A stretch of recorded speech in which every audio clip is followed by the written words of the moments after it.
আপনারা দেখছেন super Bangla motivation চ্যানেলে গৌতম বুদ্ধের মোটিভেশনাল স্টোরি। আজকের জীবনে আমরা সকলেই সফল হতে চাই, কিন্তু কেউ সফলতা পায় আর কেউ পায় না।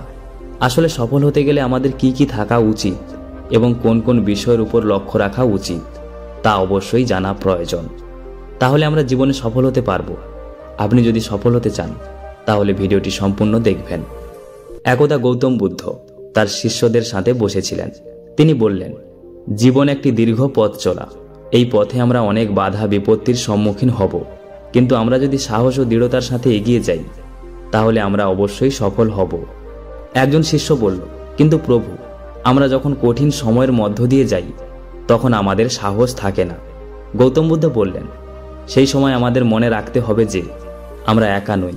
আমাদের পাশে আছেন আমাদের প্রিয়জন, বন্ধু বান্ধব এবং গুরুজন। তারা আমাদের সাহস ও সহায়তা দেবে। আর একজন শিষ্য বলল, কিন্তু প্রভু, কখনো কখনো আমাদের মনে হয় যে আমরা সফল হব না। গৌতম বুদ্ধ বললেন, সেই সময় আমাদের মনে রাখতে হবে যে সফলতা একটি ধারাবাহিক প্রক্রিয়া। আমরা যদি প্রতিনিয়ত চেষ্টা করি তাহলে অবশ্যই একদিন আমরা সফল হব। বুদ্ধ তার শিষ্যদের একটি গল্প বললেন। এক গ্রামে এক যুবক বাস করত। যুবকটি খুবই গরিব ছিল। তার বাবা মা তাকে খুব কষ্ট করে মানুষ করেছিল। যুবকটি তার বাবা মাকে সাহায্য করতে চেয়েছিল, তাই সে একটি ভালো চাকরির জন্য শহরে গেল। শহরে যুবকটি বিভিন্ন চাকরির জন্য আবেদনও করেছিল, কিন্তু তাকে কোনো চাকরি দেওয়া হয়নি। যুবকটি খুবই হতাশা হয়ে পড়েছিল। সে ভাবতে লাগলো যে সে হয়তো কখনোই একটি ভালো চাকরি পাবে না। একদিন যুবকটি একটি বড় কোম্পানির সামনে দিয়ে যাচ্ছিল। সে দেখল যে কোম্পানির সামনে অনেক লোক ভিড় করছে। যুবকটি জিজ্ঞেস করল, লোকেরা এখানে কি করছে? একজন লোক বলল, কোম্পানিটি নতুন কর্মচারী নিয়োগ করছে।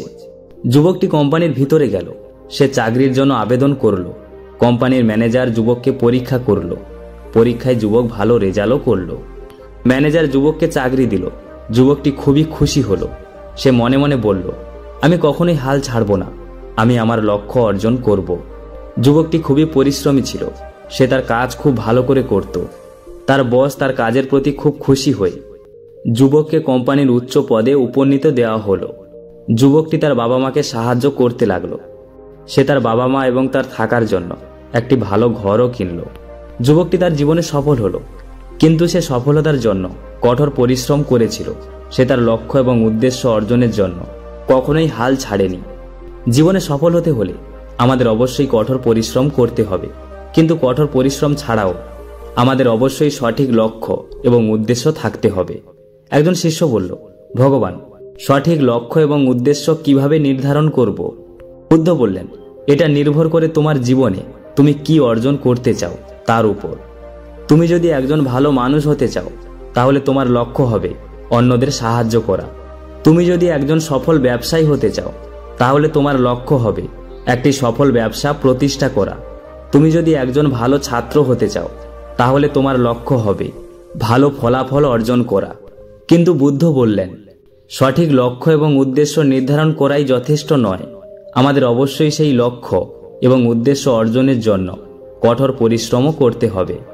বুদ্ধ তার শিষ্যদের বললেন, এই গল্প থেকে আমরা শিখতে পারি যে সফল হতে হলে আমাদের অবশ্যই কঠোর পরিশ্রম করতে হবে, কিন্তু কঠোর পরিশ্রম ছাড়াও আমাদের অবশ্যই সঠিক লক্ষ্য এবং উদ্দেশ্য থাকতে হবে।